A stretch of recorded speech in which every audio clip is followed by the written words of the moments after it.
Le Club 1906, l'émission 100% Racing en podcast. Bonne écoute. Bonsoir à toutes et à tous et bienvenue dans le Club 1906. C'était la dernière pièce du puzzle, cette nouvelle tribune nord. 31 051 spectateurs au 21e siècle, une affluence record. Strasbourg a muselé les dogs comme il se doit. Le doublé pour le retour du capitaine Emmanuel Emega. Soyez les bienvenus. On est ensemble comme tous les lundis avec à mes côtés ce soir Mohamed Sieliti. Salut Dorian, salut tout le monde. Salut Momo, comment vas-tu? Écoute comme un lundi. Oui. Comme un lundi. Comment on juge cette expression? Comme un lundi? Ah, il y a une façon de la juger. Hein. Ceux qui bossent pas le week-end la jugeront différemment de ceux qui bossent. N'est-ce pas, monsieur Conrad? Et ceux qui n'ont pas bossé du week-end et qui n'ont pas bossé aujourd'hui, qui bossent pas. N'est-ce pas, monsieur Conrad? Moi, je bosse pas pour 4 jours. N'est-ce pas, monsieur Tout à Conrad? fait, monsieur Sialiti. Là, c'est plus un pont, c'est un viaduc. Ouais. RTT, mec. Eh oui. Merci. RTT. Bon, ça va? À part ça, ça va. Week-end chargé? Chargé, ouais. Chargé, parce que je suis un peu seul au boulot. Frangin est en vacances, donc j'alterne un peu. Je fais pas mal d'heures. Mais Il bosse pour une fois. Hein. Je te dis. faut compenser les trous. À côté de toi, Maxime Brenner. Salut Dorian. Salut Maxime, comment vas-tu? Très bien, merci beaucoup. Plaisir de t'accueillir après ce nouvel heureux événement dans ta vie. Tout à fait, merci pour la petite dédicace en fin d'émission dernière. Oui, ça fait déjà une semaine, le temps passe et je suis là, elle m'a un peu préservé, donc ça va. Normalement, j'ai pas trop de cernes, ça va. Ton deuxième enfant, c'est ça? Deuxième, ouais. Magnifique. Deuxième petite fille. Le Club 1906 gagne une auditrice. Exactement, elle n'a pas le choix. Non, on va pas les tuer les oreilles maintenant. Non, pas tout de suite. Surtout quand c'est toi qui parles avec ta grosse voix. Ah, j'ai un peu décrit les personnages, donc ça va, elle sera pas surprise. Ah, c'est intéressant, ça. Je garderai pour moi les analyses. En face de vous, monsieur Julien Conrad. Déjà une pensée pour Mohamed, hein, qui va découvrir le monde du travail. Comme quoi, tout arrive, hein, Merci Julien. même à 48 ans. C'était possible. Ça va, ça va. Est-ce que c'est le fait d'être seul sur ton pupitre qui te Eh fait ben, prendre tes aises? Écoute, Ça, c'est on a ça. eu la discussion, j'ai dit, moi, en tant que plus ancien, hormis la direction générale de la société, j'ai jamais été seul. Donc maintenant, je suis seul. Voilà. Et c'est comme ça. Et c'est bien? Et tu sais quoi? Je crois que je suis pas fan, en fait. Ah ouais. Ah. Mohamed, Il te faut ton coéquipier. Momo, s'il te plaît. Oh là là, j'en ai déjà marre. Complètement fou ce mec. J'en ai Bon, déjà bref. marre. Ouais, soyez les bienvenus, mais les amis, n'hésitez pas à partager cette émission, vous le savez, pour la faire connaître au plus grand nombre. Et si vous êtes sur Facebook ou YouTube, n'hésitez pas à mettre un like, ça aide aussi pour le référencement. Je salue le chef d'orchestre Jonathan Elbling aux manettes de cette émission. Messieurs, vous étiez hier à la Méno, ce n'était pas mon cas. Tout était réuni pour passer un beau dimanche, un stade comble, on va en parler, un concurrent direct, le retour de titularisation du capitaine, succès très précieux avant cette trêve internationale. Julien Conrad. Je pensais à un truc. Le chef d'orchestre, je pense à Louis de Funès dans la Grande Vadrouille, en fait. Je sais pas pourquoi, mais ça n'a rien à voir. Un match assez bizarre à résumer. Je t'avoue que je suis un peu perdu parce que c'était déjà deux systèmes complètement identiques, quasiment. Et il n'y a pas pire qu'un 4-4-2 pour jouer un 4-4-2, donc c'était déjà facile à trouver de l'espace. J'ai trouvé Lille un demi-temps au-dessus quand même en première mi-temps. Je trouve qu'on s'en sort bien sur la mi-temps. Derrière, les 2-3 petits réajustements de Rosenior font la diff et on voit plus les Lillois. Donc, en fait, c'est 3 points qui, à mon avis, envoient un beau petit message au premier tiers du championnat, c'est qu'à Strasbourg, tu peux gagner sans faire, pour une fois, un jeu exceptionnel.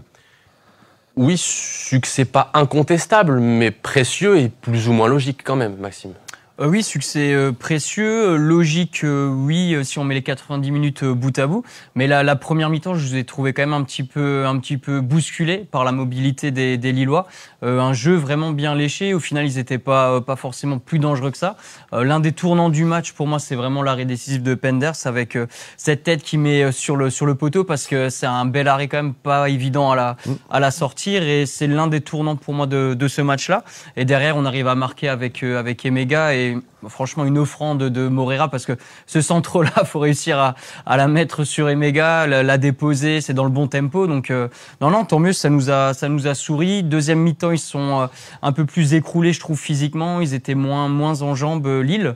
On a réussi à mettre ce deuxième but. On a quand même que 2 tirs cadrés dans ce match. Tout à fait. Donc une efficacité clinique et chirurgicale. Donc on avait hâte de voir Emega et Panicelli à nouveau. Ils étaient que 2 fois ensemble et pour l'instant, là, ça a plutôt bien fonctionné. Panicelli, je trouve, a fait beaucoup de sacrifices pour Emega et laisser cette place dans l'axe. Mais voilà, il a la mentalité pour, donc je pense qu'ils seront à nouveau associés. Mohamed. Match très fermé, très tactique même, j'ai envie de dire. On attendait une réaction du Racing après la claque à Rennes. On attendait une réaction d'orgueil. On voulait du caractère et on en a eu parce que c'était pas le plus beau des matchs. En revanche, moi j'ai vu une équipe du Racing séduisante dans l'envie, dans la combativité. J'ai trouvé c'était un match assez compliqué à analyser parce que tactiquement ça se valait bien. Ça se valait bien, mais derrière ça s'est joué sur des détails, des erreurs individuelles. Alors, cette fois-ci, c'est pas nous qui avons fait le cadeau, c'est eux qui en ont fait. Et derrière, on a été, comme mon collègue l'a dit, chirurgical. Il fallait être efficace. On l'a été dans les zones de vérité. On a bien géré les temps faibles aussi, parce qu'on en a eu au début. Donc j'ai trouvé ce Racing plutôt séduisant. Et là, on a marqué le coup. On a montré qu'on était à notre place et que c'était un incident de parcours la semaine dernière. Avant que l'on aborde plus précisément ce match, j'aimerais qu'on parle de cette tribune. Messieurs, vous y étiez. Maxime, tu étais aussi à la tribune? Oui. Très bien. Alors, c'est parfait. Racontez aux gens qui n'étaient pas au stade, c'est mon cas malheureusement, racontez-moi ce que vous avez vécu au stade, parce que enfin cette méno était constituée de ces 4 tribunes pleines, guichets fermés bien sûr. Racontez-nous comment vous avez vécu ce stade, est-ce que ça change vraiment quelque chose? Tu veux que je te déçoive? Je peux te décevoir si tu veux. Donne-moi ton ressenti. Je m'attendais pas du tout à ça, mais on a commencé le match avec 0 ambiance. Vraiment. J'étais donc au-dessus du coach et des joueurs, un peu au-dessus, et j'entendais ce que les joueurs disaient. C'est quand même limite un silence de cathédrale, vraiment. Et au fur et à mesure du match, plus le match était électrique. C'est ce qui a un peu sorti, ce qui nous a un peu sauvé dans l'ambiance, parce que Monsieur Le Texier a fait le match de sa vie, faut le rappeler.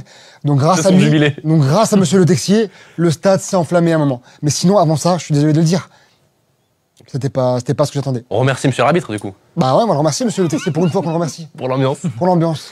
Peut-être pas aussi aidé, on va pas revenir dessus, mais par le quart d'heure de grève qui était encore une fois... Non, pas aidé. Alors, on savait pas trop quoi on allait être mangé par rapport aux UB. Je pensais que ça allait être enfin d'actualité, parce qu'il y avait apparemment un début de dialogue avec le club. Donc j'espérais, mais j'ai espéré plusieurs fois cette saison. J'ai toujours pas eu l'espérance que j'avais rêvé. Bon, en tout cas, toujours cette grève de 15 minutes. Maxime, ton impression de ce stade enfin comble? Deux sentiments ici. Comme vous savez, je suis forcément arrivé 1 heure avant, donc j'ai raté quelques minutes de ce début de match. Mais mes 2 sentiments, un stade de nouveau plein, un bon sentiment par rapport à ça. Je pense que les joueurs, une fois qu'ils rentrent sur cette pelouse et qu'il y a les 4 tribunes effectivement pleines, voilà, on a envie de bien faire. Et effectivement, un petit peu déçu aussi de cette ambiance. Honnêtement, hein, c'était pas la meilleure qu'on ait connue avant, quand le stade était plein. J'espère que ça va s'améliorer. J'espérais aussi un communiqué 1 heure avant le match en disant comme quoi c'est reparti de plus belle. Bon, pour l'instant, il n'y a plus cette banderole qui était là pendant quelques temps. C'est la première étape, mais j'ai bon espoir qu'il y ait un terrain d'entente. Mais je trouve que l'occasion aurait été honnêtement magnifique. Le timing aurait été bon. Voilà, on va pas mais il y a eu plein d'occasions. La Coupe d'Europe, le truc, la première place, et jamais on a eu ce qu'on voulait. Déjà, on a senti au niveau du stationnement qu'on était 31 000. C'est encore plus compliqué qu'avant. C'est une catastrophe, déjà, pour commencer. Bon, ça, la mairie de Strasbourg fait tout pour qu'on vienne plus au stade en voiture. C'est gagné. Non, mais après, visuellement, c'était beau, parce qu'enfin, ça fait 1 an et demi qu'on a une tribune vide à chaque fois. C'est la sud, après la nord, donc visuellement, ça fait chaud au cœur de voir enfin un petit peu des gens, mais moi je vous rejoins sur l'ambiance, ça a eu un mal fou à démarrer. Alors on va encore dire oui, tout le monde peut chanter, évidemment peut tout le monde chanter. On en est toujours au chef d'orchestre, il n'y en a pas, alors que les musiciens ne jouent pas derrière. Et même quand ça démarre pas en fait.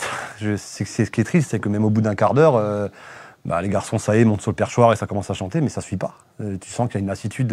Même avec enfin une résonance complète. Moi j'ai passé le match contre Auxerre en quart de virage, donc j'étais collé à l'ouest.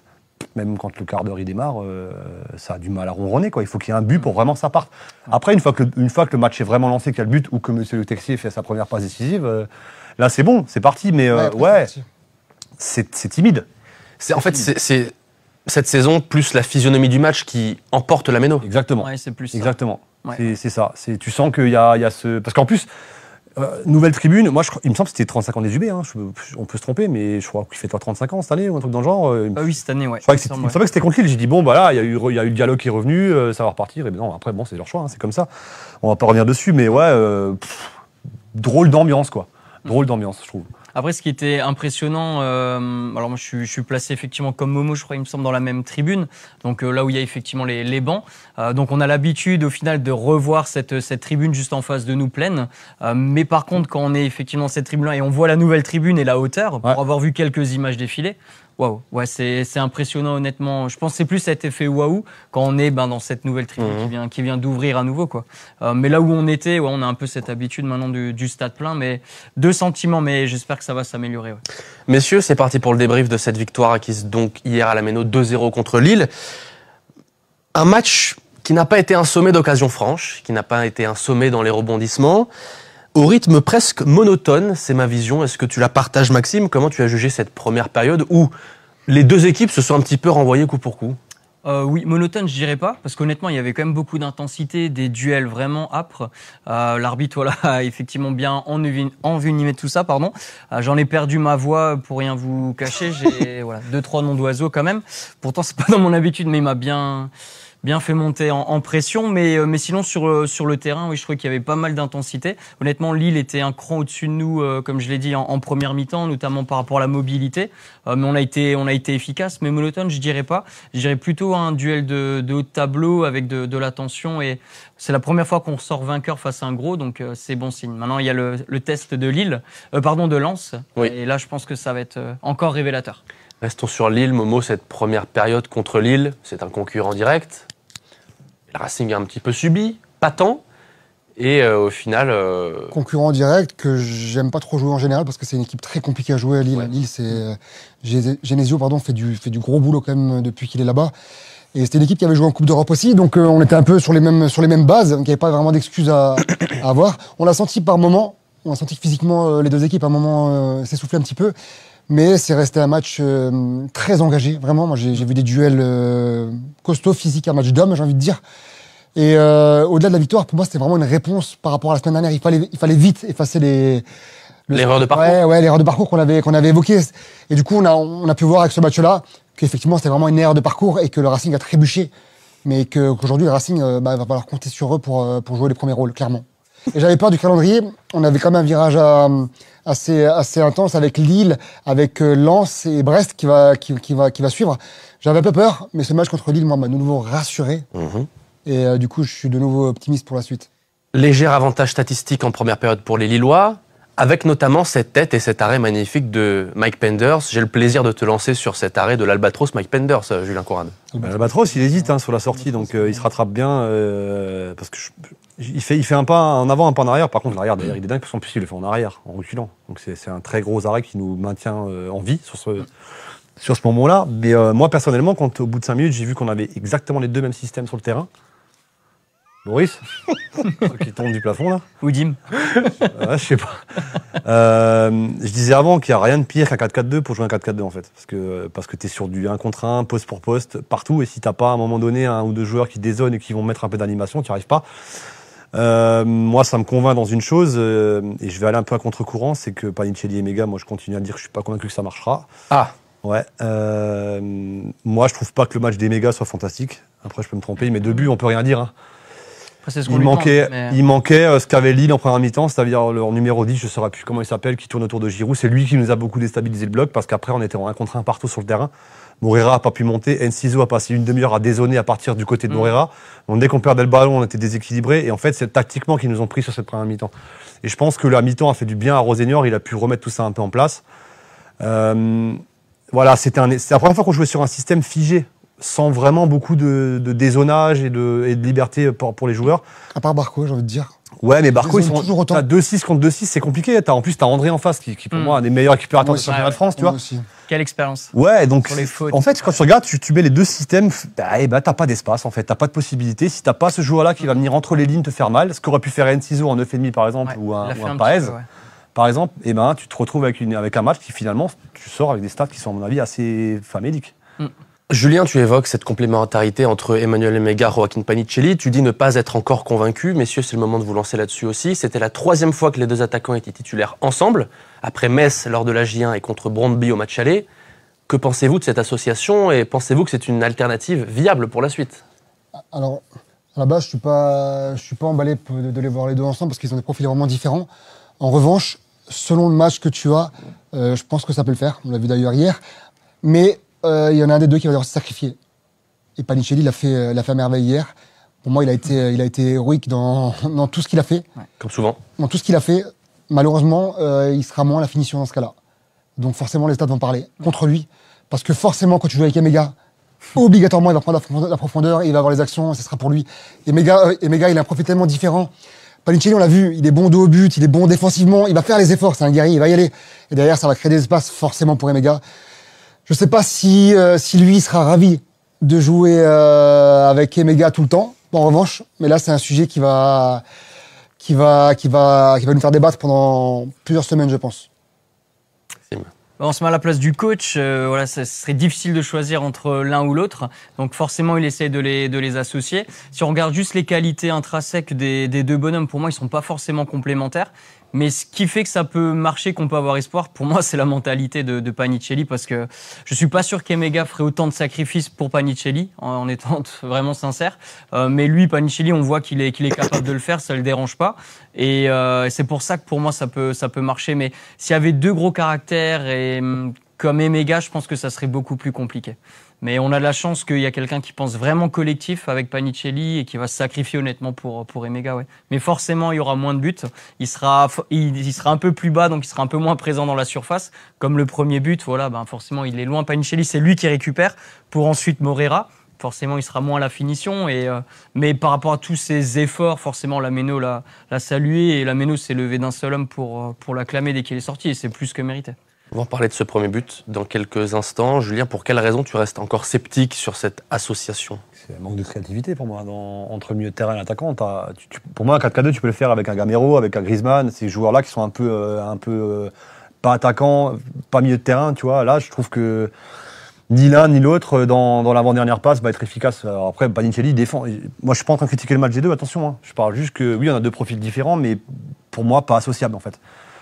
Parce que dans cette zone devant Barco et devant Ouattara, je trouvais que ça manquait de dynamisme, ça manquait de présence. Les deux font 1m90, les deux sont pas forcément des joueurs fins tactiquement. Donc, alors après, ça peut marcher. Par contre, ça pèse sur une défense énormément. Ça veut dire que ça peut te libérer les côtés. Mais comme Enciso, je le disais, a passé une demi-heure à aller à gauche, parce que Enciso, il a passé son temps à gauche chez Moreira, et Rosenior l'a repris 2 fois. Et Moreira était bien pris aussi sur ce côté. Et puis au bout du bout, t'as André qui passe son temps sur Barco. Donc finalement, tu vois, tu t'essaies d'avoir la critique sur les côtés, mais t'en as pas. Donc moi, j'ai trouvé que cette première mi-temps, elle était pas fade, mais elle m'a pas emballé en fait. Et c'est pour ça que je continue à penser que je suis pas convaincu qu'on verra souvent les deux ensemble. Après, le problème, c'est que là, t'as Panicelli qui marche sur l'eau, il a 8 buts ou 7 buts 9. Ouais, tu vois, je suis même pas bon. Et Emega, il revient, il est capitaine. Donc qu'est-ce que tu fais ? Alors, la logique, ça aurait été peut-être de pas faire démarrer Emega qui n'a pas de temps de jeu, mais encore une fois, c'est un capitaine, c'est un leader d'équipe, etc. Qu'est-ce qu'on fait ? Bah, je pense que ce problème, il y en a plein qui voudraient l'avoir, d'avoir Emega et Panicelli. C'est sûr. Après, Emega, il a quand même répondu présent. Donc, il est arrivé avec toute son arrogance, si je puis dire. Il a montré sur le terrain en zone mixte, d'ailleurs. Il a montré que c'était le patron et il l'assume. Et tant qu'il l'assume et que les résultats vont avec, j'ai envie de lui dire amen, quoi. Ouais. C'est le jeu. Après, Emega, à différence de Panicelli, c'est vraiment un leader dans l'âme. C'est le mec qui va pouvoir dynamiser une équipe, qui va pouvoir accompagner tout le monde, qui va pouvoir les motiver. Ou alors qu'il le montre beaucoup plus. Ouais, il est expressif. Clairement, c'est un joueur expressif, c'est un joueur qui se cache pas, il aime bien montrer ce qu'il sait faire, il aime bien danser, il aime bien rigoler, il aime bien sourire, il aime bien chambrer. C'est du Emega. Avec ses qualités, ses défauts. Mais par contre, il peut apporter beaucoup à l'équipe. Et en faisant ça, c'est volontaire. En fait, il assume, je pense, un peu cette pression qu'on va mettre. Je pense qu'il le voit même un peu comme un sacrifice par rapport aux autres. Il se met devant la scène, il essaye d'essuyer les critiques pour un peu protéger le vestiaire. C'est pour ça que quand il était capitaine, pour moi, c'était logique parce que je pense vraiment qu'il fait l'unanimité dans ce vestiaire-là. Et ça sent au niveau des regards des coéquipiers, il inspire une forme de respect. Et les mecs vont vraiment au feu pour lui, ça se sent. Ouais. Plusieurs commentaires que je relève sur le chat, notamment YouTube. Semsem qui te félicite encore, Maxime, pour ta seconde paternité. Merci. Et un commentaire de Mathieu qui nous dit « J'ai aperçu Julien, tribune sud, ce dimanche. J'ai pas osé lui dire salut. Son aura m'a intimidé. » C'est un vrai message. C'est notre énégote. Carrément, quoi. Voilà. Donc, les gars, c'est qu'une façade. Hein. C'est ça, en fait. C'est monsieur propre en vitrine. Et derrière, c'est un nounours. Voilà, allez-y. Allez-y. Le nombre de fois on dit aux gens, en fait, on a régulièrement des demandes de photos, de machin. Et en fait, on s'en fout, quoi. Il y en a personne, hein. Pas de problème. Hein. Tu intimides les gens, Julien. Ouais, ça va être ça. Faut que C'est les tatouages. Regarde. Sois plus accueillant, non ? Ah, mais on est chaleureux, hein, franchement. Par contre, je me sens de plus en plus seul en fan zone. Il n'y a plus personne qui va. Je suis tout seul, là. Hein. Les gars, quand vous voulez, vous me rejoignez un petit peu. Hein. Je suis carrément obligé de boire des bières. Quel dommage. Ça te ressemble pas du tout, en plus. Non. Les amis, merci en plus de vos commentaires. N'hésitez pas à laisser un like. Je le dis pas souvent, mais ça aide beaucoup pour le référencement, peut-être même autant qu'un partage sur vos réseaux sociaux. Les amis, le premier but, on le disait, Strasbourg, au contraire de la semaine passée, a été très efficace et a marqué sur son premier tir cadré, Maxime. Tu parlais de cette récupération et de ce contre-pressing avec au départ Panicelli, mais aussi Sarr et Moreira. Ouais, c'est un bon pressing, surtout un pressing haut en avançant. Et c'est Panicelli, effectivement, qui récupère pour ensuite Moreira. Alors, je sais pas sur combien de mètres il arrive à faire ce centre, mais honnêtement, il faut réussir à la doser. C'est vraiment au bon moment. C'est une merveille de passe décisive pour moi. Après, Emega, effectivement, est derrière. C'est légèrement dévié par le défenseur. Mais faire ce centre-là, dans ce timing-là, avec cette puissance, honnêtement, c'est fort. Et vraiment mis au bon endroit pour gêner le défenseur, la sortie du gardien. C'est une merveille de passe pour moi de moi. Certainement la plus belle chose qu'il a fait dans ce match. Pour moi, il était un petit peu en dessous, un petit peu peut-être cuit physiquement aussi. Mais voilà, il répond toujours présent sur son couloir. Donc bravo à lui. Ouais. Le centre, il est magnifique. Et pourtant, il en avait raté 2, je crois, avant. Hein. Je me posais la question, il avait dû faire les réglages, je pense que c'était un peu le rodage. Mais le troisième, il était juste parfait. Mais la course d'Emega aussi est intéressante, hein, parce que Emega, il suit le ballon du début à la fin. Il y croit jusqu'à la fin. Donc non, c'est vraiment un but collectif, parce que la récupération de Panicelli, elle n'est pas anodine non plus. Donc c'est vraiment un but que j'attribue à ces 3 joueurs-là. On peut se dire que le but est un peu heureux, mais finalement, il se met en opposition, en prévision. Si le ballon arrive, finalement, il arrive. Bon, ça tape le genou, mais... Il est en réussite, ce but, parce qu'en fait, quand tu regardes bien, je sais même pas, il la prend à l'intérieur de la cuisse, quoi. Donc déjà, bon, c'est vrai que la passe, elle est incroyable. Ouais. Franchement, il la met exactement où il faut. Après, Emega lui montre dès le début où il la veut. On voit vraiment le geste de la main d'Emega. Et après, il y a la mésentente incroyable entre le défenseur et le gardien de but. Et puis, il y a une réussite de fou d'Emega derrière. Ce but-là, il lui fait du bien parce que c'est un but qu'il faut aller chercher et qui avec un peu de chance. Tu vois, donc il la provoque, ouais. Ouais, mais il la provoque. C'est un but unique. En fait, quand tu marques ce genre de but, de toute façon, tu sais que tu perds pas. Tu sens que tout est pour toi. La première mi-temps, elle est un peu mitigée. Tu mets un petit but comme ça, un peu de chance quand même, et tu dis, bon, bah là, ça déroule, quoi. Puis finalement, derrière, on est musé en deuxième mi-temps. Quand même important de mettre en avant la défense sur ce match-là, qui a été pour moi imperméable. On a une défense hyper solide. C'est solide, ouais. Hyper solide, vraiment, avec un Sarr incroyable derrière. Et Maxwell, j'allais dire Maxwell. Oui, Chilwell. Parce que pour moi, il y a quand même du Maxwell dans Chilwell. Oui, vrai, ouais. Il y a du Maxwell chez Chilwell. C'est vrai ou pas? Dans les lettres, ouais. c'est presque même un anagramme. même dans le jeu. C'est vrai, ouais. Même dans le jeu. J'ai trouvé Chilwell qui a fait pour moi son meilleur match depuis qu'il est arrivé. Parce qu'il est quand même décevant depuis son arrivée. Et là, il m'a quand même rassuré. On a vu un Chilwell qui avait l'expérience des grands matchs. Ouais, grave. Ça, oui. Ouais. Donc il a pu gérer ces matchs-là où il y avait de la tension, de la friction. Et là, tu sens vraiment l'expérience du joueur, quoi. On commence à l'avoir, cette petite expérience de doucement. Chilwell dans cet effectif strasbourgeois.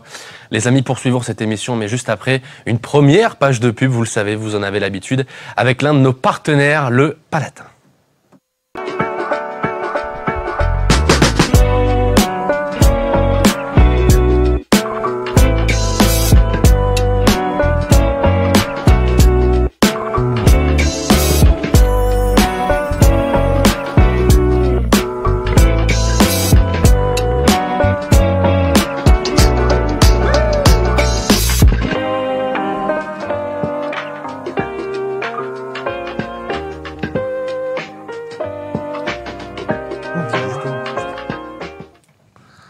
Julien Conrad voulait revenir sur une question posée dans le chat. Et c'est pas une question, mais là, justement, on a Fabien qui nous dit Pagis Niang, c'était aussi 2 gros caractères, ils ont bien cohabité. Bah, c'est en fait tout ce que je disais avant, c'est qu'en fait, c'est pas du tout les mêmes profils, quoi.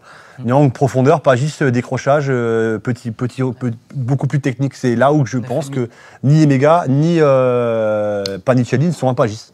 Voilà. On a déjà eu que l'exemple, il est parfait. On a déjà eu plus compliqué à gérer. Hein. Je vous rappelle qu'on a eu Gamero, Diallo, Ajorc. Hein. Exactement. Pour moi, c'était encore plus compliqué à gérer. Ouais. Alors, des styles vraiment différents, mais quand même, dans la gestion d'effectifs, avec 3 vrais buteurs, c'était compliqué aussi. Hein.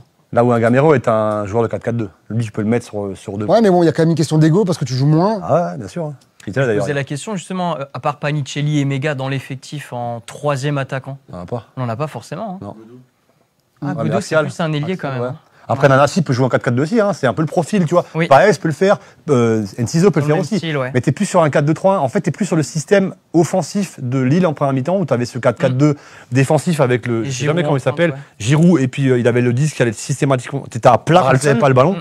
Ouais, il était à plat quand il n'avait pas le ballon, 4-4-2. Et avec le ballon, c'est là qu'il nous faisait mal, il décrochait chercher le ballon, ça devenait un 4-2-3-1. Ouais. Numéro 10, un petit blond là, je sais pas. Haraldsson. Haraldsson. Ouais. Et bah c'est Pas lui mal qui du était tout, là d'ailleurs, pour pas moi. mal. Le petit plus que nous on n'avait pas sur cette première mi-temps, c'est-à-dire ce garçon qui va te dézonner et venir te mettre entre les lignes. Ça, c'est ce qu'on n'a pas su faire en première mi-temps, je trouve. Bien, en tout cas, ça fait 1-0 pour le Racing à la pause. Au début de la seconde période, les deux équipes, je trouve, font plutôt jeu égal. Et puis, l'un des joueurs les plus irréprochables côté lillois dans sa saison et même dans sa carrière va commettre une erreur, une passe en retrait complètement manquée. Incroyable. Et pour le coup, si on est attentif, on sent qu'Emega anticipe un petit peu cette passe manquée et il sent très bien le coup. Non, mais ce qui est incroyable, c'est la passe. En fait, elle est molle, tu sais même pas, elle est pas pour le défenseur, elle est ni faite ni à faire quoi. Elle est pas pour le défenseur et elle est pas pour le gardien. Alors là, moi qui suis un grand fan de Giroud, Ouais, mais là, il est quand même descendu assez bas pour le ballon. Hein. Très bas, je trouve. là c'est une erreur Trop bas. énorme. Il avait Trop bas. son défenseur juste à sa gauche. Ouais. Et il Franchement, j'ai pas décide compris. de... Alors, il est avant la ligne médiane, hein. Ça veut dire qu'il est dans le camp adverse. Ah ouais, dans le camp adverse. Et il décide de faire une passe en retrait, c'est très rare ça. Très molle surtout. Très Il met mou, une ligne, très mou. Tu mets au gardien, tu dis rien, c'est pas grave. Mais là, c'est pour un mec comme Giroud, c'est étonnant. Quoi. Ouais, très étonnant. Bon, en tout cas, Emmanuel Emega, il sent bien le coup. Ouais. Et il va le avait... faire, hein. Ouais, Il va le faire. tout à fait. Après, il anticipe beaucoup la profondeur, les gars. Et puis derrière, il fait le boulot avec la vitesse, hein, parce qu'il faut C'est ça. quand même y Il aller. loupe le contrôle. Ouais, parce qu'il faut y aller derrière. Hein. Et il foire son contrôle. Quand je vois le contrôle, je fais allez, ça va revenir. Et hop, but. Ah, mais il a la vitesse. Hein. Et il met tout du pied gauche. Hein. Ouais. La conduite de balle, la Ouais. frappe du pied gauche. Après, pour Giroud, souvent, on le dit pour des attaquants, quand c'est des fois maladroit avec des tacles ou autres, pas forcément l'habitude d'être à cette position-là pour rejouer un peu en arrière. Et je pense qu'il hésite à jouer avec le gardien ou une passe un peu pour son défenseur central. C'est surprenant, c'était pas son meilleur match. On l'a senti aussi très très nerveux. Encore une fois, l'arbitre n'a pas aidé. Mais même lui, on l'a senti très nerveux, ce qui lui a valu... j'étais un peu déçu pour lui, mais bon, il doit avoir l'habitude, les sifflets quand C'est il la est honte. sorti. Non, c'est franchement ça. Honnêtement, Alors moi, je vais te c'est le un dire. champion du Quoi, monde. J'étais quoi, gêné. ça a été- il a- Il il a- fait Giroud, c'est la honte. Vous savez pourquoi Attends, Ah, J'étais mais on s'en choqué. fout, il est champion du monde. Ouais, Mais même. J'entends, peut-être. mais je crois l'expliquer. Je dis pas que je le cautionne, j'ai dit je crois l'expliquer. C'est quand il relève un petit peu brutalement Enciso Ouais. quand il simule. Je pense que c'est à ce moment-là. Ouais. Franchement, au moment où Non. je dis non, mais c'est Non, pas. mais Mais Giroud ouais. sort un peu son match aussi. Hein. Ah oui. Il sortait nerveux, il était nerveux, sûr, il était nerveux, il était etc. Tu le nerveux. vois depuis le début. Quand l'arbitre siffle contre lui, à un moment tu le vois taper par terre, etc. Il est pas dans le match, il est pas dedans. Oui. Ouais. Il est pas Je dedans. cautionne pas, mais je pense que c'est ce moment-là qui a fait Ouais. basculer la relation entre Meno et Giroud hier. Mais c'est dommage. Tu Ouais, vois, mais, parce ouais, que, mais tu peux pas siffler un mec comme Giroud. Ouais, alors, je suis d'accord. d'une, il y a le passif équipe de France, mais hormis ça, ça a été un joueur exemplaire toute sa carrière. Bien sûr, je suis d'accord. Moi, j'ai pas de souvenir de Giroud m'avoir déçu, m'avoir exaspéré, de m'avoir énervé. Il Ouais. a toujours été fair play. Juste, si tu as battu la mouille de maillot.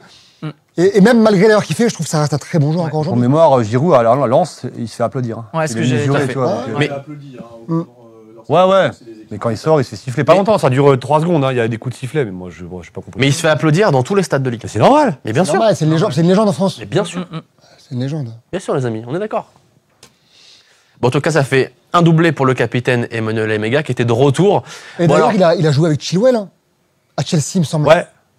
Oui, parce qu'ils Je comprends sont, pas. C'est possible. parce qu'ils sont, Possible. ils ont gagné avec des champions ensemble en Ah bah, tu 2021. vois, Ah, ils ont joué ensemble. ouais, j'avais le souvenir, mais j'étais pas sûr. Tout à fait. Ah ouais. Mais par contre, le match de Chilwell, on peut quand même en parler rapidement. Allons-y. Il fait, franchement, Ouais. cette espèce de flegme anglais, hein, ça sort pas de n'importe où. Quoi.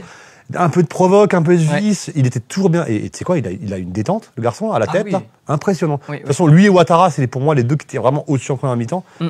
Mais moi, Chilwell, il m'a plu, vraiment. Ouais. Ouais. Mais chaque fois, j'ai un peu de crainte pour lui parce que c'est pas le plus rapide, on va pas se mentir. Mais avec son expérience, même avec des ailiers effectivement très rapides, il est jamais pris à défaut. Jamais.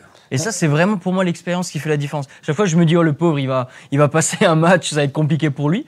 Mais pas du tout. Il arrive toujours à prendre la mesure de son adversaire. Ouais, mais au-delà de son style un peu Vintage. gendre idéal, j'ai envie de Ah. dire. Ouais. Il a montré qu'il avait un peu de vis et ça m'a fait plaisir. Je pense qu'il fait du bien dans le Ça m'a vestiaire. fait plaisir. Ouais. J'ai bien aimé, vraiment. Je l'ai bien aimé. Ouais. Mais une sacrée détente, t'as raison. Ouais. Ouais. Et il y a du Maxwell, il a quand même du football. Tu sens un balle au pied, c'est quand même pas rien, quoi, Ouais. tu vois. Ah, c'est vrai. Comme C'est une quoi, bonne recrue. lui aussi peut-être avait besoin de temps pour se mettre en jambes, se mettre en route et montrer. Après, il est tombé dans un championnat qui est très, très rugueux physiquement. Chilwell, bah, c'est pas sa qualité pro. En Angleterre aussi, tu vas me dire. Ouais, C'est vrai. anglais aussi. Ouais. C'est vrai, non, c'est vrai. Après, il faudra pas attendre de lui qu'il déborde 5 fois dans le match et c'est un piston et il va mettre le feu dans son Mais pour le corps. moment, il est titulaire indiscutable de Mais- l'équipe. Hein. Un latéral pour jouer à 4 derrière. Ouais, c'est ça. C'est simple. Pas à 5, pas à 3. Défense à 3. À 4. Parce que Ouais, Doué ouais, a c'est longtemps été blessé aussi.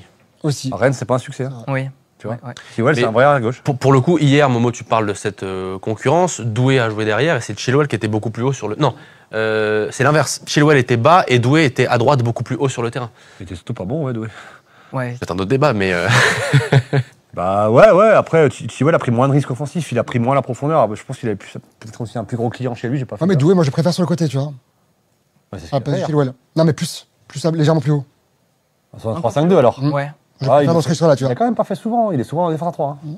C'est plutôt Ouattara qui a fait ce rôle de piston-là depuis le début de la saison. Donc, Mais hier, c'est vrai qu'hier, il n'était pas à son avantage.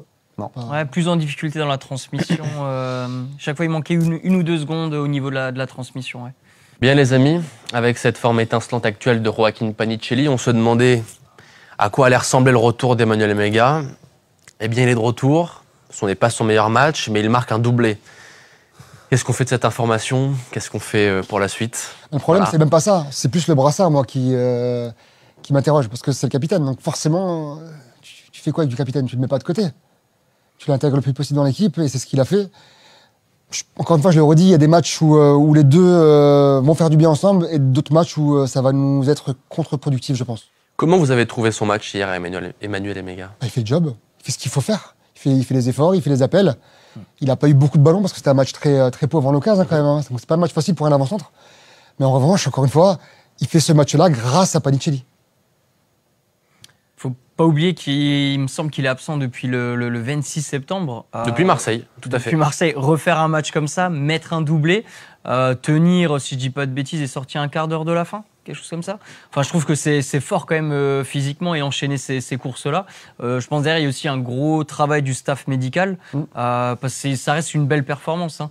Moi, je préfère qu'on le voit un petit peu moins. On l'a pas forcément vu rater des contrôles, des déviations. Qui nous marque de but, on signe des deux mains, c'est ce qu'on demande à un attaquant. Donc, non, vraiment, vraiment bien.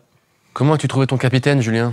Bah, statistiquement, il n'y a rien à dire. Hein. Il rentre, il met 2 buts, il ressort, il a tout le stade debout. Après, moi, j'ai trouvé que dans cette première mi-temps, il a systématiquement refusé les duels. Quoi. Je me suis un peu agacé dans les... Parce qu'il a laissé le sale boulot à Ouais, Panicelli. et ça appuie contre le défenseur. Je trouve que je l'ai trouvé moins agressif que d'habitude en fait, dans le combat en fait. Même si tu peux pas lui reprocher grand-chose, parce qu'en deuxième mi-temps, il revient fort, très fort. Après, tu le dis bien, il a pas joué depuis 1 mois et demi. Titulaire d'entrée, c'est Ouais, pas. c'est Il a joué un peu en Coupe d'Europe. Il est rentré à Cannes. Ouais, voilà. Et on a senti que sur quelques séquences, il a arrêté sa course. Ah ouais, c'est ce que je te dis là. La première Ouais, mi-temps, On a il peur qu'il se reblesse, Eh tenter de ouais, prendre ouais. confiance. Quoi. Ouais, ouais. La première mi-temps, il va pas forcément au duel, il va un peu moins dans la profondeur, Moins de donc tu pressing. sens qu'il est pas encore. Mais c'est un joueur fragile, attention. Hein. Ouais. Je pense on le sait maintenant depuis qu'il est chez nous à la Méno. Enfin, Strasbourg, on le voit, c'est un joueur sur la durée qui peut se blesser. Donc, à lui aussi de gérer, je pense qu'il se connaît mieux que personne dans la gestion des efforts, des courses. Donc, mais par contre, c'est quelqu'un qui ne triche pas. Donc, quand il va faire un sprint, il va le faire à fond. Bon, étonnant ou pas, mais dans les commentaires, on nous demande si on va évoquer l'arbitrage de monsieur François Le Texier hier. Faisons-le, mais juste sur un exemple concret, parce qu'il est quand même déterminant. Liam Rosenior sera donc suspendu pour le prochain match. Eh bien, parce qu'il a été exclu hier, peu après l'heure de jeu. Au départ, Liam Rosenior râle parce qu'il conteste une touche non accordée à Chilwell. Carton jaune, premier avertissement. L'entraîneur conteste cet avertissement avec de grands gestes, sûrement des mots. On n'était pas au bord du terrain pour l'entendre. Deuxième carton jaune est donc synonyme de carton rouge. S'en est suivi, vous me l'avez raconté, une bronca mémorable à l'encontre de monsieur l'arbitre. Bien messieurs, qu'est-ce que vous pensez de cette séquence? Est-ce que le carton rouge est mérité? Est-ce qu'il a dégainé trop vite? Qu'est-ce que vous a inspiré ce moment de flottement qui s'est déroulé très rapidement finalement? Il n'y a rien qui va dans cette action en fait. La première, déjà, la touche, tout le stade a vu qu'elle était pour le Racing, sauf l'assistant qui doit être à peu près à 5 mètres. Donc déjà, ça énerve un peu tout le monde.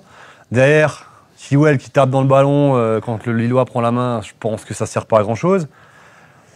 Rosenior qui s'énerve, qui prend un jaune et qui surenchérit. Pourquoi tu surenchéris, Rosenior? Bam, carton rouge. Enfin, il n'y a rien qui va, quoi. Mais de toute façon, il avait perdu son match déjà avant ça. Le Texier, il n'a pas besoin de ça. Dans des duels, On part quand même d'une touche flagrante devant l'assistant. C'est ça qui m'embête le plus. On a le sentiment que ça ne part de rien en fait. Ce n'est qu'une touche et derrière la conséquence, elle est quand même bien grosse. Ben moi je suis vraiment surpris de son match. Alors je savais pas que il a été élu meilleur arbitre Du monde. 2024. En 2024. Alors j'avoue, j'ai pas forcément analysé tous ces matchs à cet arbitre-là, mais je suis surpris sur la psychologie en fait qu'il a envers les joueurs, envers forcément le staff. Il y avait de la tension, il y est pour beaucoup, et lui, alors je pense pas qu'il avait du recul à chaque fois sur ses décisions. Il dégaine à tout va. C'est comme le carton rouge pour moi qui est très sévère de Lille. Mais il n'hésite pas une seule seconde. Il court tout de suite, il lui met rouge. En 2 secondes, il a pris sa décision. Et Rosenior, forcément, râle un petit peu. Il va pas tout de suite se calmer. Il faut un peu de psychologie là-dedans. et il lui met de suite le deuxième jaune. Enfin, il a envenimé le match et j'ai trouvé par moments, et je suis quasiment persuadé de ça, il touchait même les joueurs. Il y avait des joueurs qui étaient au sol comme Enciso. Pour lui, en fait, il n'y avait rien. Il disait de se relever. Il jugeait lui-même si le joueur avait mal. J'étais honnêtement surpris de son match. Pour le coup, je vais te donner la parole Momo. Enciso, sur ce coup, il simulait. Mais il l'a fait 2-3 fois, où pour lui, de loin, il n'y avait rien, il dit de se relever. Enfin, Non, mais moi, ce qui m'a choqué sur cette action, c'est je sais pas s'il est kiné. qu'il dit aux Lillois de continuer de jouer. Limite, allez-y, marquez quoi. Oui. Tu vois, C'est Moreira qui est au sol, je crois, non? je sais plus qui est au sol. il y avait mais tu le Moreira, vois faire tout à fait. signe, mais allez-y, jouez, continuez, allez-y, marquez quoi. Incroyable. Tu le sens pousser les Lillois et ça m'a vénère comme jamais. ah Non, oui, mais non, vraiment, mais c'est ça franchement m'a énervé ça. hallucinant. Ça m'a énervé. Le Texier, il a toujours arbitré des gros matchs. Moi, j'ai toujours trouvé excellent ce mec. Pas cette année, hein. J'ai toujours trouvé excellent. Tout à fait. Il arbitre une finale de championnat d'Europe ou de Coupe du Monde. Je sais plus ce qu'il arbitre récemment. Il arbitre un très très gros match. Il est élu à meilleur arbitre du monde 2024. Et moi, à ce moment-là, je le trouve très bon. Et après, ça switch. C'est déjà lui qui est sur le PSG Marseille. Il a le rouge complètement délirant là, qui met sur Marquinhos, je sais pas trop quoi. Et je trouve que cette année, ça se Je sais pas délite. si lui a monté à la tête, tu vois, mais Moi, je je le sais trouve pas. très nerveux. Moi, je en trouve fait, chez lui, dans ces c'est un matchs. peu le syndrome du petit chef qui doit montrer. Ah, mais c'est excellent. Il avait pas Ouais. ce truc-là, tu vois. Montrer sans arrêt que c'est lui le patron, c'est lui le shérif, c'est lui le cow-boy, on le sait. Et à défaut de devoir calmer les protagonistes, Ouais. c'est lui qui met de l'huile sur le feu. Il surenchérise le truc. Tu vois, Rosenior, oui, ok, il avait pas parlé. Un jaune suffisait largement. Bien sûr. Il n'avait pas d'aller plus loin. Et il va à chaque fois beaucoup plus loin. Et du coup, ça attise des tensions, de la nervosité. Moi, je le vois comme un peu comme le syndrome du petit chef et qui doit montrer qu'il est là, que c'est lui le boss, quoi. Tu vois? Sur le double jaune de Rosenior, Momo. Ouais. Qu'est-ce que... Moi, je suis derrière. Tu lui mets un jaune, tu lui mets pas deuxième. Ouais, mais il doit se taire. Dans l'action d'après, Ouais. à la limite, je veux bien. Mais s'il reste face à lui, forcément, il va le chauffer. Non, revoyez l'action. Moi, je Ouais, l'ai revu mais, cet après-midi. Il vient et cartonne Rosenior. Et après, il repart, le Texier. Il repart, il tourne le dos. Et là, Rosenior, il continue. Et là, tu vois le Texier qui se retourne. Tu me parles encore, quoi. Bam, deuxième. Ouais, mais un jaune, franchement. suffisait. Tu mettais qu'un jaune, il n'y a pas scandale. Ouais, mais Tu vois, Momo, il doit se taire. il n'y a pas Oui, scandale. mais si tu fais ça, tu mets combien de fois par week-end Non, mais ce attends. genre- Non mais tu vois, Moi, j'ai été c'est coach. 2 poids 2 mesures. J'ai été entraîneur en amateur. Tu prends un carton jaune. L'arbitre, il repart. Tais-toi. Oui, Ouais, oui, mais t'as tout le stade. là, c'est Giroud différent. sur la faute qui lui est sifflée, il est énervé comme jamais, il tape au sol, etc. Ça lui a valu quoi? Rien. Ça, je suis d'accord. Il aurait dû y avoir d'autres Moi, jeunes. c'est plus que des mots. Mais Rosenior doit se taire quand le Texier repart. Il doit se taire. Ouais, Là, mais il en remet une couche. ouais, mais il a pas à revenir. À la limite, il l'entend. C'est pas ce qu'il La dit. prochaine, si vraiment s'abusait, oui. Mais un jaune suffisait. Ça redescend un peu. Si on essaie de prendre du recul, je me dis, je suis jeune arbitre. J'assiste à un match, c'est le meilleur arbitre du monde. Je vais prendre exemple, comme avec des joueurs. Si j'analyse un peu son match, je suis pas sûr que les jeunes arbitres se disent, bah c'est génial, c'est vraiment l'exemple à suivre. Non, mais- J'ai un doute. Il manque quand même beaucoup. J'ai Il manque quand même beaucoup de psychologie. Hein. Ah oui. Franchement. Ça m'a étonné parce que Franchement. d'habitude, il est pas comme ça. Bah c'est surprenant. François Le Texier, il nous a habitués à bien mieux. Moi, j'apprécie beaucoup cet arbitre en temps normal et je trouvais effectivement qu'il avait un petit peu perdu le fil à quelques moments. Vous avez considéré que sur certaines séquences, il priorisait davantage Lille et que si c'est Strasbourg qui était, que si c'était Lille qui était au sol, il n'aurait pas donné l'avantage à Strasbourg? Ouais, je trouvais ça bizarre quand même. À la limite que le joueur soit au sol, qu'il ait simulé, c'est une chose. Mais de là à dire, allez-y, continuez, poussez, jouez. Non, mais tu dis pas ça. Ouais. Soit tu reviens sur l'action, soit tu laisses le jeu jouer, mais tu dis rien. C'est vrai que Dans ce cas-là, tu vois, c'est les joueurs qui veulent faire ce qu'ils veulent. Les joueurs, à un moment, faisaient la passe à 10, les Lillois, parce qu'ils savaient pas quoi faire. On arrête, on continue. Et lui, il leur dit, non, allez-y, continuez. Mais c'est pas à toi de le dire, en fait. C'est pas à toi de le dire. Tu les laisses juger leur match et faire le match qu'ils ont envie de faire. S'ils veulent accélérer, mettre un but en ayant un Strasbourgeois au sol, c'est leur affaire. S'ils veulent pas le faire, ils le feront pas. Mais c'est pas à l'arbitre de dire, continuez de jouer, quoi. Tu vois? Il a insisté, il a pas dit une fois, quoi. Je sentais vraiment qu'il voulait que derrière, ça pousse et que ça... Moi, je l'ai trouvé mauvais, Ça marque, mais globalement, tu sais pourquoi? Et là, je suis pas d'accord. Il y a un commentaire qui dit le jaune de Penders, il est honteux. Mais Penders, il doit prendre jaune déjà un quart d'heure avant. Oui. Il gagne du temps dès la Chercher, 5e minute. oui. C'est un miracle qu'il prenne jaune qu'à la fin, Oui, Penders, tu vois. Même là-dessus, il est nul, quoi, en fait, le Texier. Il doit mettre jaune à Penders au bout de 30 minutes. Chaque 6 mètres, il y a à chaque fois 2 minutes de perdu. Mais c'est là où je trouvais qu'il y avait 2 poids 2 mesures. C'était pas forcément les fautes sifflées pour le Racing ou Lille. Là, j'ai trouvé assez juste, mais c'était au niveau des cartons. Je trouvais qu'en fait, il cartonnait pour le Racing, mais Et incroyable. pas Lille a 0 Et pas carton en Lille. mi-temps, je C'est crois. là où j'ai trouvé Ouais. une différence. Je suis Pas d'accord. forcément les fautes, mais j'avais ce sentiment où le Racing, c'est direct. Ouais. Il cartonnait. Et je pense que ça l'amusait, mais ouais, enfin, en tout cas. Non, mais ça faisait partie du match. il a eu un match tendu à gérer. C'est pas facile comme match à arbitrer. Mais derrière, justement, tu sens que c'est tension. Sur tension, on va pas en rajouter. On va pas en rajouter. C'est là où il faut être intelligent. Calme le jeu. T'es le patron du terrain, on le sait. Tu peux le dire différemment, tu peux le montrer différemment. Mais ne va pas mettre de l'huile sur le feu, quoi. Bien, en tout cas, après cet incident, si je puis dire ainsi, El Mourabé, qui est d'ailleurs prolongé, les amis, aujourd'hui, ce lundi jusqu'en 2030, ce La gamin, vidéo d'ailleurs, j'ai vu avant. tout à fait, ce gamin du centre de formation, qui nous émerveille depuis qu'il est en équipe première, qui joue très très bien et qui a prolongé pour 5 ans. Et qui a quand même un beau message Ce envoyé lundi. à tous les amateurs de football parce que Tout à fait. Il a été dégagé du Racing Club de Strasbourg à l'âge de 13 ans, Oui. surpoids. Donc, Oui. J'ai vu des photos et des vidéos, c'est vrai qu'il était en surpoids. Et derrière, il s'est orienté vers le football en salle, qui lui a permis de se libérer différemment, de travailler différemment. Une équipe de Et derrière, il n'a pas lâché. Donc, équipe de France, futsal. Et derrière, forcément, les recruteurs sont nouveau un peu à l'affût. Le Racing n'a pas loupé de le récupérer. Donc, c'est aussi beau ce qu'ils ont fait parce qu'ils l'ont aussi évincé à 13 ans, comme beaucoup de gamins d'ailleurs. Mais derrière, ils ont eu quand même le courage et d'aller le chercher de nouveau et de se dire, il y a quand même du talent, on a fait une erreur, on va le récupérer, quoi. Tout à fait. C'est aussi à mettre Tout à en avant, fait. des fois. L'honnêteté du On mea critique culpa. souvent les clubs parce qu'ils ont loupé des pépites. Eux, ils l'ont loupé, mais ils sont allés le chercher derrière. Et en tout cas, la belle histoire se poursuit pour Samir El Mourabé, qui avec Nzingula, Godo, Omo Bamidele et Amougou sont entrés en fin de match, mais le score ne bougera plus. Victoire qui est apparue assez tranquille dans le score, dans les statistiques. Mais, et c'est la dernière question de ce sujet sur le match d'hier, les Lillois qui ont considéré que le match était plutôt équilibré et qui ont surtout considéré que Strasbourg n'avait pas été supérieur à leur équipe du LOSC. C'est en substance le message qu'a laissé Benjamin André à la fin du match et Bruno Genesio en conférence de presse. Je suis pas loin de penser la même chose. La première mi-temps, pour moi, elle est légèrement au point, elle est lilloise. La deuxième, tu réajustes. Tu gères ton match et tu concèdes très peu d'occasions, mais t'en as pas non plus. J'ai vu un article lillois qui disait Strasbourg a une occasion et demie de mettre 2 buts.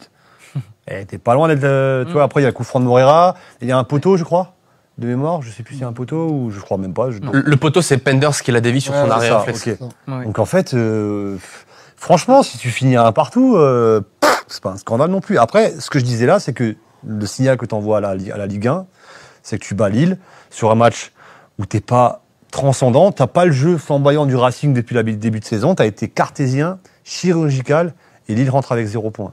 C'est tout ce qu'il faut retenir. Racing cartésien. Ouais, je veux dire, moi, on a franchi une étape. On n'était pas forcément comme dans certains matchs 10 fois au-dessus, mais on a été efficace. Et j'ai envie de dire, c'est la marque de fabrique un peu des grandes équipes. Et on l'a été. On l'a été. Alors forcément, Genesio, Benjamin André, il pinaille un petit peu. Mais je préfère qu'on soit peut-être moins flamboyant et qu'on prenne les points et qu'on reste devant. Et je pense que par rapport à ça, on a peut-être franchi une légère étape en tout cas.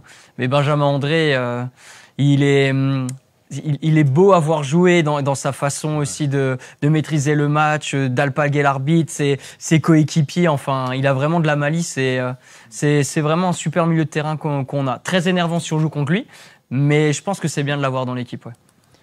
Moi, je suis d'accord avec les analyses de Genesio et de André. On n'a pas marché sur Lille, ils nous ont pas marché dessus. C'était un match relativement équilibré, fermé encore une fois. On a 2 frappes cadrées, 2 buts.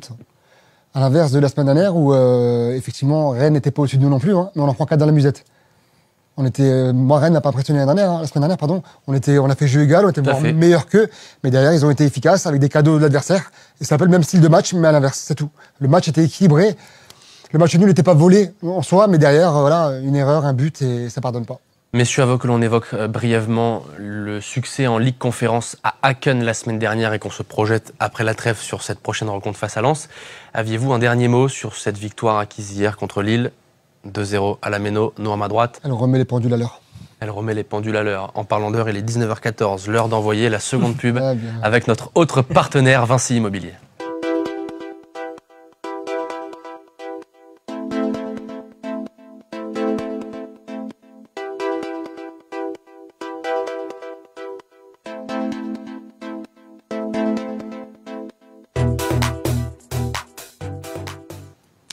Un mot quand même sur le succès acquis en Ligue Conférence la semaine passée à Aachen en Suède. 2-1, le même score qu'au Slovan Bratislava. Messieurs, tour de table. Un succès logique contre une équipe d'Aachen. Faible, c'est ton terme, Julien. À quel niveau tu la places par rapport au Jagiellonia, par rapport à Brøndby, au Slovan Bratislava? Moi, je trouve que c'est encore plus faible que Jagiellonia. J'ai bien dit, c'est ça? Tout à fait. J'ai trouvé faible. Moi, j'ai trouvé Racing en plus hyper remanié.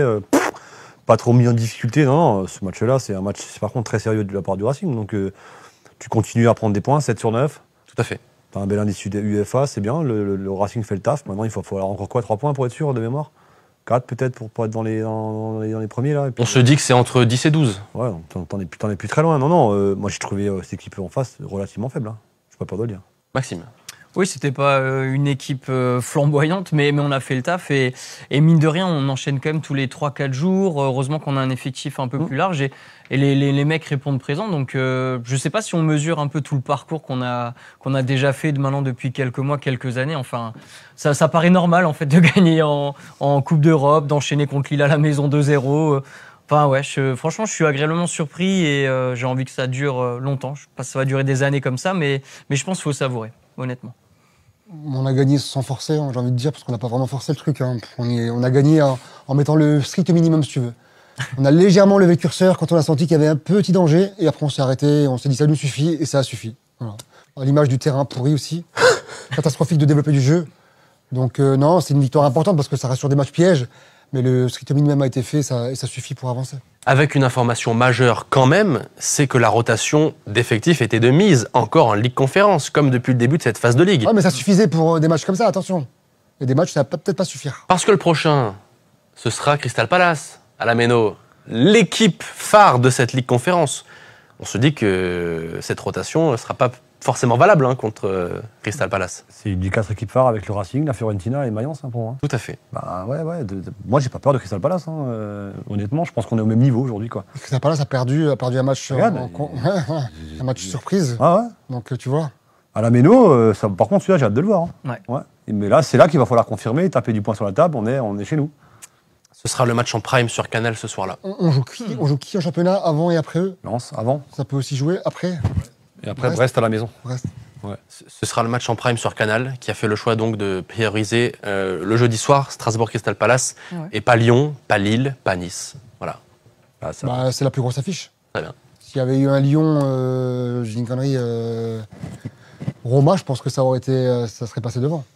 En tout cas, ça fait 7 points sur 9 pour le Racing en Ligue Conférence, toujours invaincu. 7e sur 36 dans cette Ligue Conférence, bien parti pour figurer parmi les 8 premiers et directement qualifié pour la suite de la compétition. Messieurs, Et je pense Oui. qu'on pourrait rajouter un petit mot pour avoir vu à la télé les supporters qui ont fait le déplacement. tout à fait, Honnêtement, tu as raison. chapeau. En pleine semaine, j'ai l'impression que c'était au moins peut-être 150 200, 200. Incroyable. Enfin, franchement. c'est vrai. Tu as raison de le souligner. Respect par rapport à ça, parce qu'ils étaient placés derrière un but, hein, toute la tribune. Derrière un but et au deuxième étage, je trouve Oui, toujours oui. dommage qu'il ne soit pas directement derrière le but d'ailleurs. Ouais. C'est peut-être des consignes de sécurité, Extérieur. j'en sais rien. Quand tu auras vu le parcage de Lyon, tu auras quand tu y étais, toi. Oui, c'est tout le temps. Là, tu vois ce que c'est qu'un parcage Ouais. pourri de chez pourri. Mais regarde, à Haken, Chapeau, ouais. le premier étage est inoccupé totalement, il n'y a personne. Et pourtant, ils les mettent au deuxième étage. Je pense que c'est plus simple à contrôler après. Pour plus qu'il y ait un filet pour empêcher de balancer, je sais pas. Peut-être. Enfin, si ça reste un cop visiteur, déjà c'est un miracle que tu puisses y aller. Qu'il n'y ait pas eu d'arrêtés préfectoraux et tout ça. Enfin, que Oui. ce soit en France, ta spécialité, quoi. Ouais, Ouais. c'est pas faux, ouais. On va faire. Mais c'est vrai, Maxime, tu as raison de le Honnêtement, souligner. respect. Grand bravo aux 200 courageux qui ont fait le déplacement à Göteborg. Ouais. Ouais. Ouais, j'aurais adoré y aller pour les rencontrer et toujours parler avec eux. C'était sympa à Bratislava, on avait discuté avec certains d'entre eux et Ah ouais. toujours des belles histoires. Messieurs, la projection sur le prochain match du Racing, cette Ligue 1 qui est donc encore entrecoupée d'une énième et interminable trêve internationale.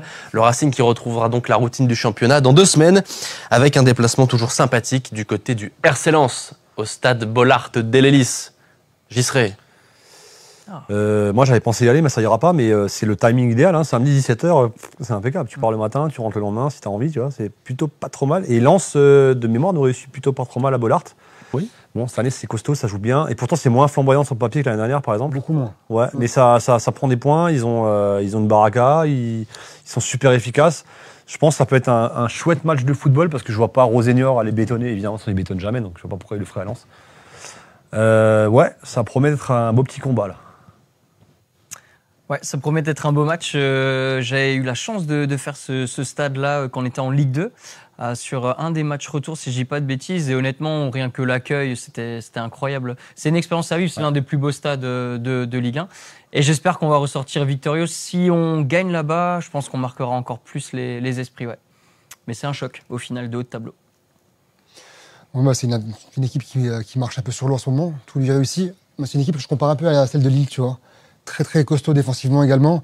Ça va jouer sur des détails, je pense. C'est quand même une équipe qui a la niaque, avec un Thomasson qui fait une très grosse saison en tant que capitaine. Donc hein, c'est un match. Risser aussi qui fait une belle saison. Super C'est un saison. des meilleurs gardiens de Robin Risser. Franchement, Fait une belle saison aussi. c'est dommage. Donc non, on va pas revenir sur ce débat-là parce que c'est un débat qui peut prendre du temps, je pense. Hein. On va pas. Je pense qu'on est tous d'accord. En Sûr. plus, Robin Risser. Je pense. On peut revenir dessus si vous voulez. Barissère, aujourd'hui, c'est un gardien qui explose en Ligue 1 à Lens. C'est un gardien qu'on n'a pas gardé l'année dernière, qui aurait pu rester et qui a eu sa chance à un moment ou à un autre. Maintenant, des fois, il a eu sa chance à un moment sur les matchs de préparation. C'est tout. Donc le club a estimé qu'il n'avait pas la carrure ou l'envergure pour être titulaire à Strasbourg. Il est parti à Lens. Et tant mieux pour lui, parce que des fois, il faut savoir partir pour mieux rebondir. Ça se trouve, il serait resté à Strasbourg, il n'aurait pas eu le même début de saison, parce que il est chez lui à domicile, certes, mais des fois, il y a de la pression qu'on se met inutilement. Là, à Lens, il est libéré de tout ça, dans un environnement qui lui est favorable. Et puis, je suis vraiment content de le voir à ce niveau-là. C'est un gardien qui mérite, il a les qualités pour. C'est un garçon qui est hyper attachant, hyper sympathique. Donc non, c'est vraiment... Moi, je suis content de le voir à ce niveau-là, vraiment. Il le mérite. Ben, faut pas oublier que quand il joue ses matchs de préparation, il y a tout le monde qui lui tombe dessus. Là. Parce que là, c'est facile de revenir un peu en arrière. À l'époque, il fait 2-3 matchs de prépa et c'est quasiment une boulette par match. Et en fait, je pense vraiment, je reviens sur ce que tu disais, c'est un garçon qui a beaucoup de talent. Moi, il est du club où je suis, donc je connais vraiment le garçon. Il est de Benmir. Il est FC Benmir, donc c'est un garçon qui est hyper sympa, qui est très très fort. C'est vraiment un futur très grand gardien.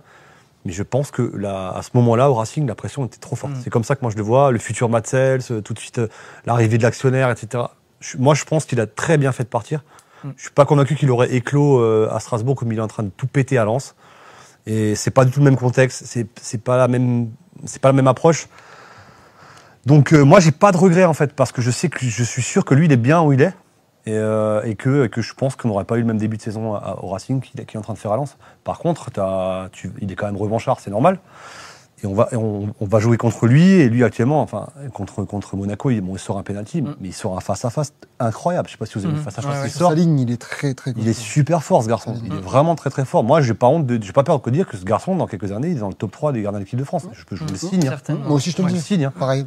Mais voilà, peut-être que le fait d'être alsacien, Strasbourg, formé au Racing, c'était peut-être beaucoup. Il est jeune, c'est très très jeune gardien. Donc voilà, moi je suis content qu'il réussisse ailleurs. Et puis c'est pas le Racing, tant pis pour nous.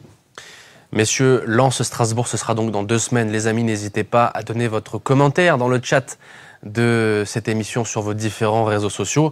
Alors on est à 2 semaines, est-ce qu'on se lance sur un pronostic avant de regarder l'avancée du classement des pronostics, messieurs, où Mohamed Sialiti, vous allez le voir, est toujours en tête avec 7 points, que je talonne avec 2 points de retard.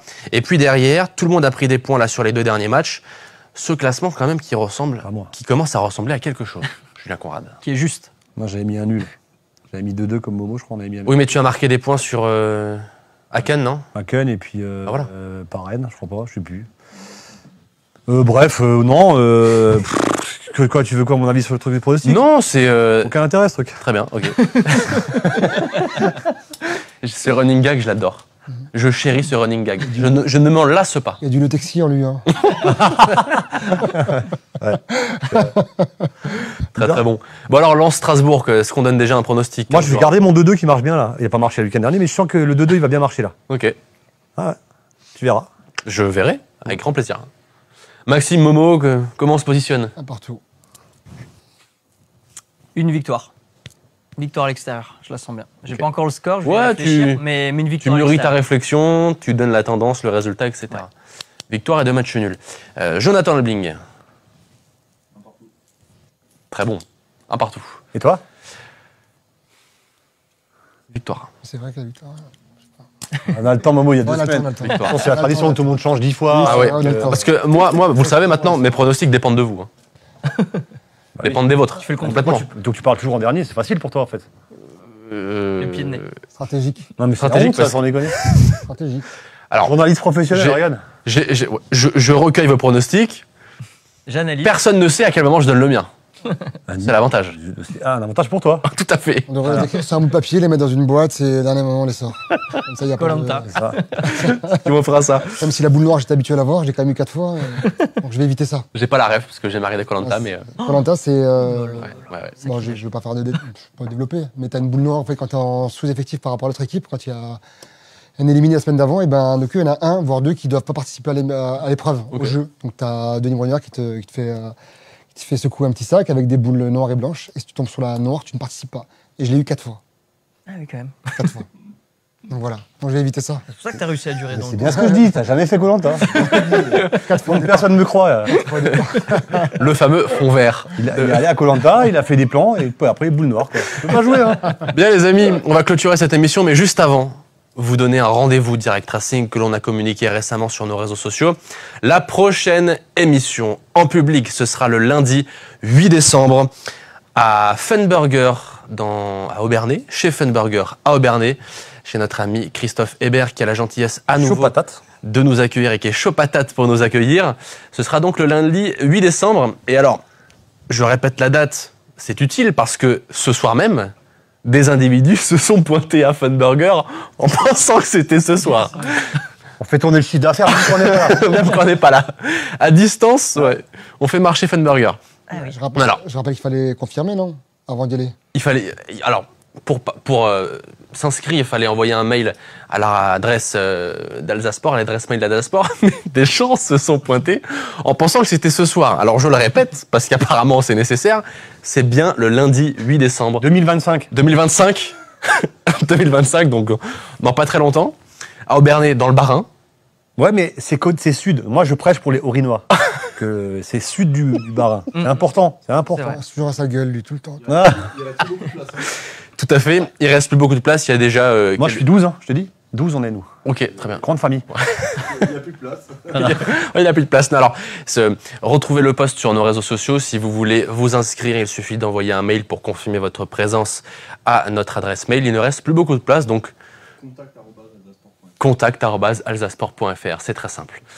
Voilà les amis, on aura le plaisir de tous être là avec nos consultants aussi. On garde un peu de suspense sur l'identité des consultants, même s'il n'y a pas vraiment de suspense à vrai dire, mais voilà, on vous donne la certitude qu'il y aura tout le monde. On passera un nouveau moment très sympa, comme souvent lors de ces émissions en public. Messieurs, avez-vous un dernier mot avant de clôturer cette nouvelle émission à vos côtés? Pas de mots. Ça vibre. Mohamed, ton programme de la semaine? Programme de la semaine, boulot. C'est vrai comme réponse. Écoute, moi ça me va. Ça va. Ouais, ça me va. Non, rien spécial, le Racing, forcément. Non, il y a l'équipe de France, pardon, j'ai dit une bêtise. C'est jeudi Ouais, oui, soir. trêve internationale. Jeudi soir et dimanche C'est la soir. trêve internationale, donc diffusion de l'équipe de France, retour du vin chaud, préparation du marché de Noël. Ça ouvre encore le marché à Noël d'ailleurs. Le week-end où il y a Crystal Palace, un jour avant. D'accord. D'ailleurs, on a reçu un mail du groupement hôtelier ce matin qui nous annonce entre 2 et 3 000 supporters de Crystal Palace. Dans un parcage de quoi, 800 pour 800 places Oh, punaise. C'est pas 1000? maximum, entre 800 et 1000 ils m'ont dit. Et donc ils nous ont dit préparez-vous à avoir beaucoup d'anglais parce que les hôtels ont été réservés sur 4 jours. Donc ils arrivent le mercredi. Et ils repartent- recharge hein, les fûts. Ah, ça, c'est sûr. et ils repartent le samedi. Donc en espérant que ce soit de bon enfant et qu'il n'y ait pas de soucis majeurs. Mais donc ils vont profiter du marché de Noël également. Donc, Ah bah là, ouais, ils ont la... oui. donc voilà, ça va être un week-end européen, on va dire. Ah, bah, dis donc. 3000. Ouais, 3000 annoncés. Vous avez vu que le partage, ils l'ont coupé en deux d'ailleurs, visiteurs. Vous avez remarqué ça? Pour quelle raison tu penses? Bah, je pense que c'est pas contre Auxerre, ils étaient pas beaucoup, ils arrivent à tous les mettre du même côté, je pense. Il est coupé en deux le parcage. J'aime pas bien. J'aime pas bien. Tu vois rien là-dedans. Vous êtes déjà allé voir? Tu vois absolument rien. Il y a un grillage devant. De toute façon, quand il y a les grillages et les filets, tu vois rien. Catastrophe quoi. Vous avez vu ce qui s'est passé à Lyon hier? Oui. Avec le supporter parisien qui Les- est un peu chambré, qui s'est fait casser. Ah ouais bah. Oui. Alors des supporters parisiens hier qui ont fait comme toi, c'est-à-dire qu'on célébrait le but de leur équipe. Je te dis, je le ferai plus. Hein. Tu le feras plus. Hein. Sauf que vache. là, ça s'est très mal fini hier. Il y a eu des échauffourées, des bagarres hein, entre supporters lyonnais. Ouais, et enfin, parisiens. nous on s'est levé, on s'est très vite rassis. Oui, puis vous étiez deux, voilà. Mais les Parisiens ils sont levés et ils ont continué quoi. Donc voilà, il faut savoir raison garder, n'est-ce pas? C'est que du foot, voilà. Bien, en tout cas, c'est aussi la folie de ces matchs européens. 3 à 4 000 Anglais, c'est Devant C'est le pas stade, ça va être, 3000, ça va être devant le stade. Hein. Par contre, ça va être chaud à mon avis. parce qu'ils Ils n'auront pas tous de place. Donc, justement, donc ils vont ça va. devoir se mettre chez toi Ça va aussi. être- Hein. Partout, tous les pubs et les bars. 1500 Anglais au dub. Je pense qu'on sera vraiment. mais non, c'est mais sûr. c'est pas des conneries. Hein. Ouais. Donc, non, mais ça va être compliqué à gérer. Attention, hein, c'est pas si simple que ça. Donc, on sait pas encore comment ça va se passer. Mais ouais, effectivement, c'est sûr, il y aura du monde. Ouais. Là, déjà en temps normal, c'est le marché de Noël, donc c'est déjà compliqué. Mais là, rajouter à ça 3000 Anglais à Strasbourg, je pense que là, ça va chanter. Vive le foot. Hein. Vive le foot, Vive le foot. Hein. et vive le marché de Noël. Bien les amis, on va vous remercier d'avoir été là encore ce lundi soir. Merci d'être venu, Dorian. Merci à toi d'être venu, Julien. Ouais. Jour de congé, jour de pont, je suis venu, t'as vu, c'est pas beau ça. Jour de viaduc. Le viaduc, c'est ça. C'est vrai. C'est plus un pont, ça, Julien. Ouais. C'est plus un pont. C'est plus un pont. C'est plus un pont. Je suis énervé. Je suis jaloux, en fait. Les salariés, c'est ça. Je suis jaloux, en fait. Momo, Maxime, merci beaucoup d'avoir été là. Merci d'en- Merci à Je te tous. souhaite des bonnes nuits, Maxime. Merci. Ça a l'air Merci. d'aller. Pour l'instant, ça va. Ça ouais, m'énerve, ouais, ouais. ça peut m'énerver. tu Ouais, vois. non, c'est. On a un peu de chance. Je sais pas jusqu'à quand, mais va pas c'est vrai durer. qu'on a un On peu va de occuper, chance. moi. Ouais, c'est fou. Tant mieux. On va la réveiller un peu de temps en temps. Ah, on va passer des coups de fil à 2h du mat là. Ah ouais, Mets-toi sur le mode avion, mon gars, je te le dis. toujours allumé. Bien, messieurs, merci beaucoup d'avoir été là. Merci à Jonathan Lebling à la réalisation de ce programme. C'est la fin de ce Club 1906. Merci à toutes et tous de nous suivre tous autant que vous êtes. C'est la fin de ce Club 1906. On se retrouve donc dans 2 semaines pour le débrief de Lens Strasbourg. D'ici là, bonne soirée, bonne trêve à ceux qui vont la regarder. Et à bientôt. Salut.